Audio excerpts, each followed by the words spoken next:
Okay, everybody, welcome back into the Parker and the Man page at yournews.com. Right there.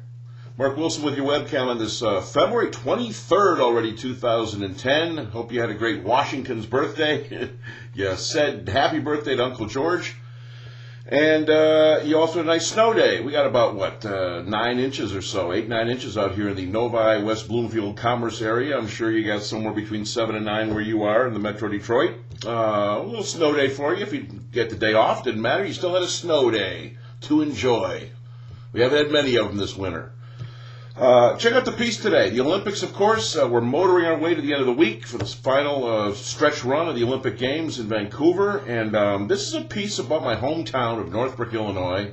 Because in 1972, in Sapporo, Japan, the Winter Games in Sapporo that year, people forget about that Olympic Games, 3 women, count them 3, from my hometown, thank you very much, kind of changed the face of women's athletics. Not just at the Olympics, but women's athletics. Maybe changed a little bit of the Winter Games themselves, including men and women.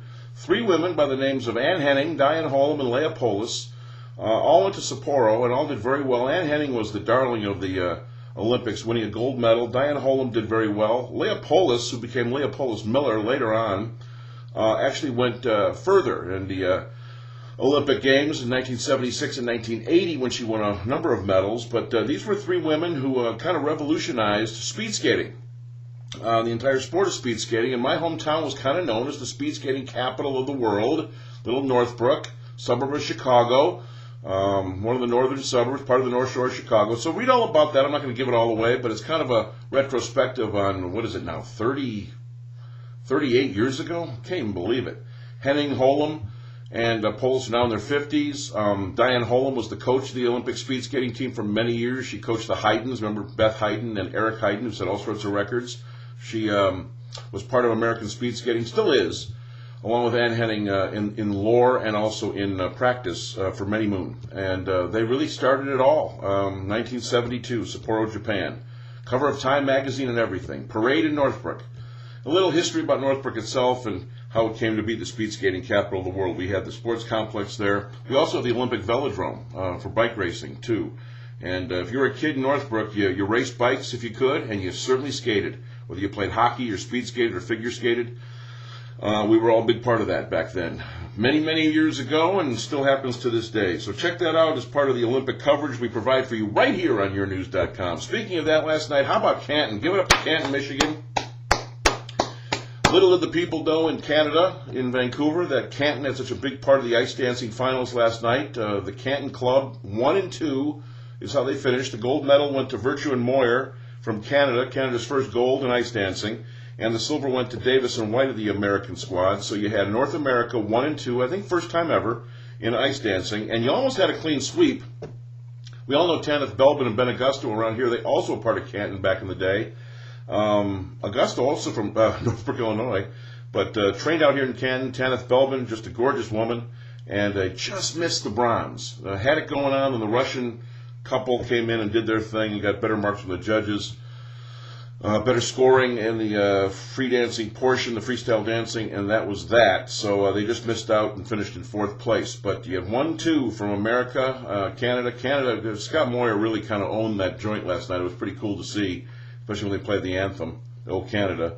But the Americans did very well on their own as well. Of course, they're still leading the medal total of the United States. So give it up to Canton again. That little place out there in Canton, where everybody seems, that's become now the hotbed of ice dancing, is Canton, Michigan.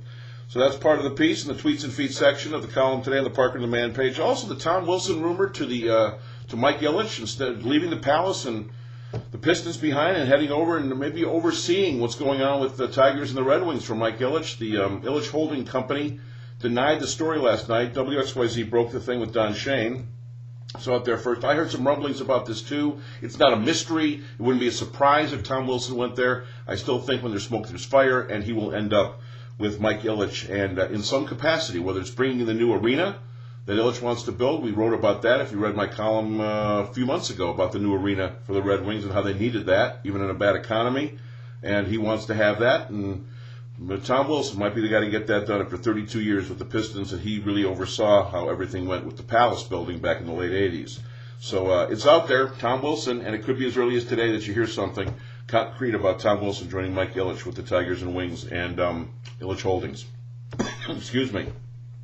Ladainian Tomlinson, a free agent. Sorry, people, I just don't think it's a Lion in his future. I think it could be New England or Philadelphia. Tomlinson is raring to go. He wants a new team quickly after 9 years in San Diego. Ton of records, 31 touchdowns in 2006. What a great running back he's been for the Chargers. And now he's available for anybody as the Chargers cut him. And I just, as much as I'd love to see the Lions get him, and I really would, it would be another Johnny Damon type moment maybe for them.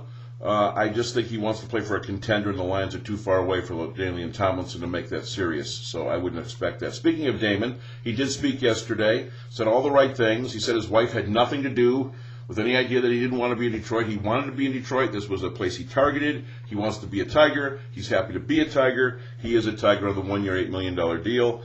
He put the number 18 jersey on, the Old English D, and he's ready to get to work down in Lakeland, Florida. So Johnny Damon, I'm telling you, the man love, I'm telling you, gets bigger all the time for Johnny D. I just think he's going to be a help here. I really do, people. Left-handed bat at Comerica, left-handed stick. He and Carlos Guillen can share the outfield and DH. There'll be plenty of at-bats for both guys. I just think it's a great move. I really do. You know, do what you want. I've been critical of other Dombrowski moves. This one, sorry, I'm all in. And speaking of baseball, college baseball's back. Michigan and Michigan State both played last weekend. Two of their players, two of the best players they got, Crank and Roof. Crank at Michigan and Roof at Michigan State. And if the Roof name is familiar, his dad played in the majors, Phil Roof, and was a Tiger for a bit as a coach.